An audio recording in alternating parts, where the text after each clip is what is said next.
Selamat siang semuanya, saya dengan Utama Budi Prasetyo dengan NIM 260229436 jurusan Bisnis Manajemen. Saya di sini sudah bersama seorang narasumber dalam rangka tugas karakter building agama.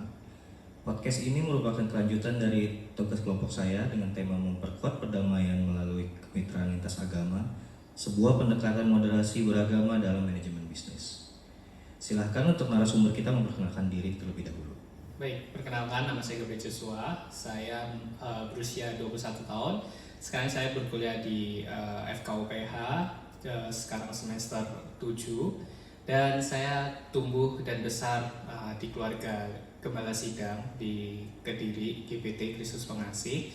Dan saya juga dipercayai berbagai banyak kegiatan-kegiatan sosial dan juga organisasi-organisasi keagamaan. Misalnya saya menjadi ketua organisasi pemuda segereja tahun 2020, lalu dalam menjalani organisasi-organisasi yang sudah saya dapatkan di kuliah juga saya menerapkan nilai-nilai kristenisasi dan juga nilai-nilai beragama yang lainnya pastinya. Oke, terima kasih atas perkenalannya. Baik, kita lanjut ke sesi pertanyaan saja langsung.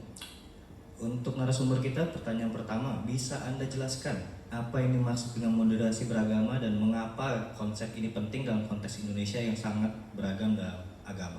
Oke, jadi setelah saya mencari tahu, moderasi beragama ini sangat penting ya untuk diterapkan karena moderasi beragama ini adalah sikap tengah-tengah, maksudnya adalah musyawarah di dalam menjalankan agama itu sendiri tanpa bersikap adanya fanatik dan radikalisme.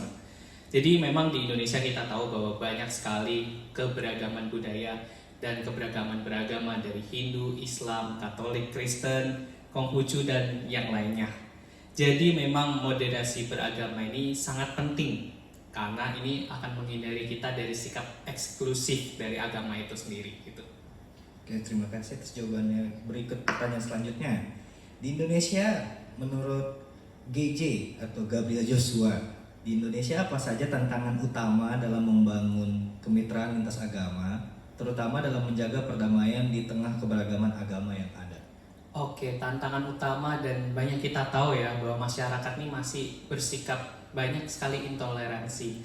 Mungkin karena dia kurang pemahaman atau memang dari kecil dia sudah dididik menjadi radikal atau ada doktrin-doktrin yang salah sebenarnya tapi tetap diajarkan turun-temurun. Itu sih menurut saya.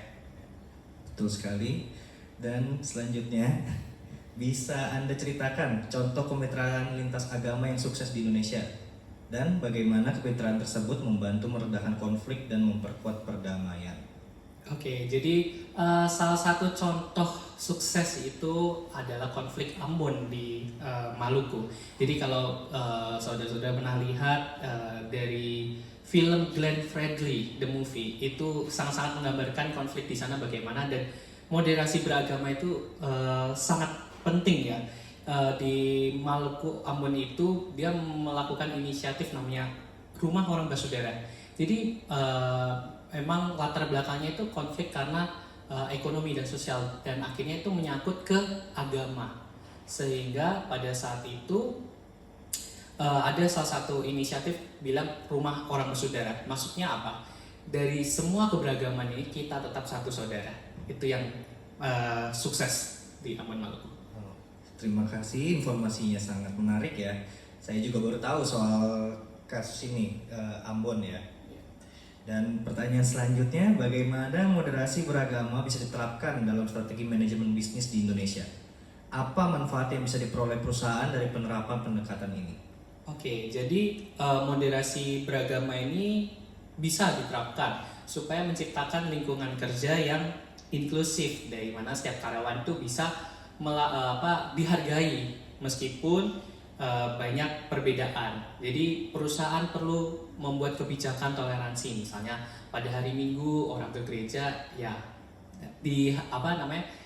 dihimbau untuk ya ke gereja. Orang Islam Jumat ya nggak apa-apa gitu, orang Jumatan. Dan manfaatnya ya pastinya harmoni di depan kerja itu tercipta.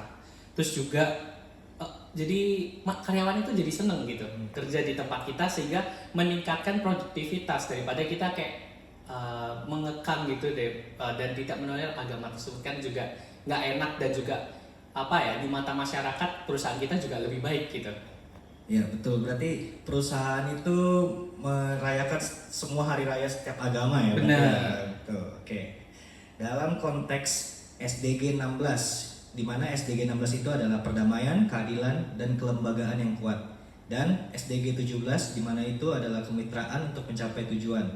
Bagaimana kemitraan lintas agama bisa membantu mencapai tujuan-tujuan tersebut di Indonesia?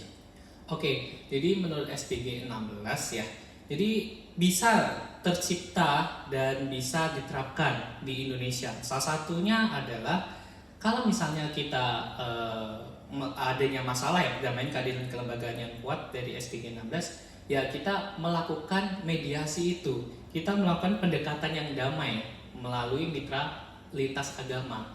Dan bukannya kekerasan. Kadang itu kita ada masalah sedikit langsung protes keras. Ya, itu kita bisa berdialog supaya melakukan pendamaian yang lebih dekat. Kalau SDG 17 itu kemintaan untuk mencapai tujuan, ya kita sebagai mitra lintas agama kita bisa melakukan proyek-proyek sosial.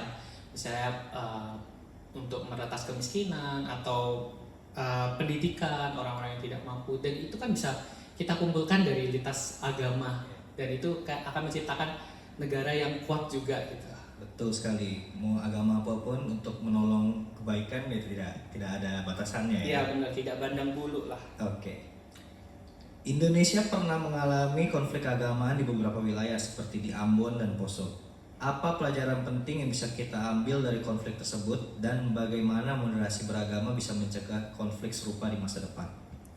Oke, jadi di Ambon dan Poso tadi ya pentingnya berdialog lintas agama itu ya, supaya sebelum ada kedegangan ataupun kekerasan itu kita sudah tahu masalah utamanya apa dan mencari tahu solusinya antar dua agama dari perspektif dua agama itu seperti apa. Sehingga masyarakatnya ini pun juga tidak terprovokasi. Kita harus juga mendatangkan tokoh-tokoh yang sangat berpengaruh di kehidupan beragamanya mereka. Gitu sih. Jadi memang dan juga itu dialognya juga terbuka. Jadi masyarakat harus melihat juga. Jangan ditutup-tutupi. Karena semua informasi kan ada di situ. Ya, betul. Dan bagaimana institusi pendidikan dan para pemimpin komunitas bisa berperan lebih aktif dalam mempromosikan dialog antaragama untuk mengurangi ketegangan keagamaan dan memperkuat harmoni di Indonesia. Oke, jadi ini juga pernah saya terapkan waktu saya SMA. Saya karena SMA menjadi ketua OSIS, jadi memang kita perlu dari institusi pendidikan kita perlu adanya satu acara tentang keberagaman budaya. Jadi di mana orang Kristen bisa belajar agama Islam bisa belajar agama Kristen, dan itu akan menciptakan lingkungan sekolah yang damai juga dengan lingkungan sekolah yang toleransi yang tinggi juga, dan juga sehingga pemahaman antar manusia dari umat beragama itu jadi tahu ternyata agama Islam itu seperti ini, agama Kristen seperti ini, nggak seperti yang diomongin oleh tokoh-tokoh radikal gitu sih. Oh iya betul sekali. Kalau kita tidak kenal ya maka tak sayang. Makanya kita harus mengenal agama lain dulu ya, betul sekali. Dalam konteks Indonesia, bagaimana dunia bisnis bisa berkolaborasi dengan komunitas-komunitas agama untuk mempromosikan toleransi dan perdamaian? Apakah ada contoh nyata kolaborasi semacam ini yang bisa dibagikan? Contoh nyata simple aja. Kalau misalnya ada hari besar, ya kita mengadakan kegiatan sosial dengan komunitas-komunitas itu. Dan misalnya juga kalau misalnya kita bergerak di infrastruktur, kita bisa membangun rumah sakit atau bangunan fasilitas umum lah ya, yang dimana kita mendukung bahwa orang-orang yang bakal bekerja di situ adalah umat beragama yang sangat luas. Jadi kita tidak pandang bulu. Itu sih contoh nyatanya mungkin ya. Oke, terima kasih atas jawabannya. Selanjutnya, apa saja hambatan yang sering muncul dalam membangun dialog lintas agama di Indonesia? Bagaimana kita bisa mengatasi hambatan-hambatan ini agar komunikasi antar agama bisa lebih efektif? Iya, hambatannya pastinya tentang stereotip ya, atau doktrin-doktrin yang sudah tertanamkan sejak dini yang menurut umat beragama lainnya itu salah. Harusnya nggak seperti itu, dan itu kan juga membangun akhirnya kayak oh karena doktrin gue gini gue nggak percaya terus gue tidak memahami lebih lanjut yang sebenarnya seperti apa, dan itulah yang membuat perpecahan di antara umat beragama. Lalu untuk mengatasinya ya kita mengadakan kegiatan-kegiatan yang interaksi positif, misalnya sesimpel kita mengadakan acara keberagaman budaya atau dialog antar agama, lintas agama, itu tokoh-tokoh yang benar-benar yang mereka hormati, jangan tokoh-tokoh yang kadang gitu kita juga menilai ini tokoh agamanya bagus padahal dia mengajarkan yang radikal misalnya. Kita nggak tahu ya, tapi memang benar-benar yang ini benar-benar tokoh yang dihormati, itu sih. Oke. Dan yang terakhir, menurut Gabriel Joshua, langkah-langkah apa yang perlu diambil oleh pemerintah dan masyarakat sipil di Indonesia untuk memastikan bahwa moderasi beragama terus menjadi kunci dalam membangun perdamaian dan berkelanjutan?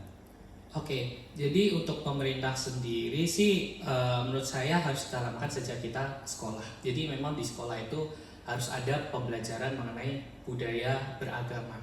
Dan kita juga melindungi undang-undang kebebasan beragama juga itu sangat penting. Lalu juga untuk masyarakat sipil ya pemerintah bisa memfasilitasi untuk selalu mengadakan dialog antar beragama. Dialognya ini bukan dialog untuk perpecahan atau dialog untuk debat, tapi ini dialog untuk mempersatukan masyarakat Indonesia yang berbudaya ini. Terima kasih atas jawaban-jawabannya, terima kasih atas waktunya Gabriel Joshua. Sekian dari kami, terima kasih.